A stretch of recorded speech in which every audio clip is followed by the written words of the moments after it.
राम राम बुढोले थाहा पायो भने मार्छ भित्र पढाइरहेको रहेछ ओहो झोला चिकान लुकाउने होला यति गरेपछि बुढोले थाहा पाउँदैन म्यागमिन सर ए कहाँ गएको थिइस् अनि खोइ त किताब चाहिँ तेरो सर ट्युसन पढ्न आएको थिएँ किताब चाहिँ अफिसमा राखिदिरहेको छु साथीहरू यदि तपाईँहरू पाथिभरा मातालाई सच्चा मनदेखि माया गर्नुहुन्छ भने भिडियोलाई एक लाइक गरी च्यानललाई सब्सक्राइब गर्नु होला अनि पढ्न पाउँदाखेरि किताब ल्याउनुपर्छ भने थाहा छैन ल गर बस ओ भाँचियो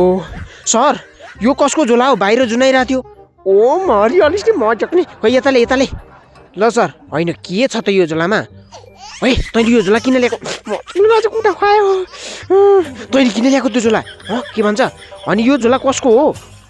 हेर्दा त कहीँ देखे जस्तो लाग्थ्यो अनि यो क्लासमा कसैको छ यो झोला मलाई त थाहा छैन सर कसको हो यो झोला अनि के रहेछ चाहिँ यो झोलाभित्र सर खोलेर हेर्नु न के छ भन्ने कुरो त थाहा भइहाल्छ त कुरो ठिक गरिस् तैँले एकताल त खोलेरै हेर्नु पर्यो कसको चाहिँ रहेछ मजाकै तँलाई कसले ल्याउनु लाग्थ्यो किन कुटेको फेरि मलाई चाहिँ बाँचेको नि क्वेसन पेपर राम राम राम कसले आउट गरेको यो क्वेसन पेपर बाफ्रे यो त सुमनेको झोला हो त अनि भाते यो त तेरो अक्षर हो अनि यो त तेरो क्वेसन हो त सर मेरो होइन सर मलाई त शङ्का लागिरहेको थियो यसैको हो भन्ने कुरो मजाकले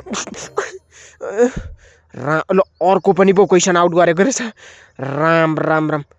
मजाक नै होइन है तैँले यो मेरो फोटो किन छपाइस्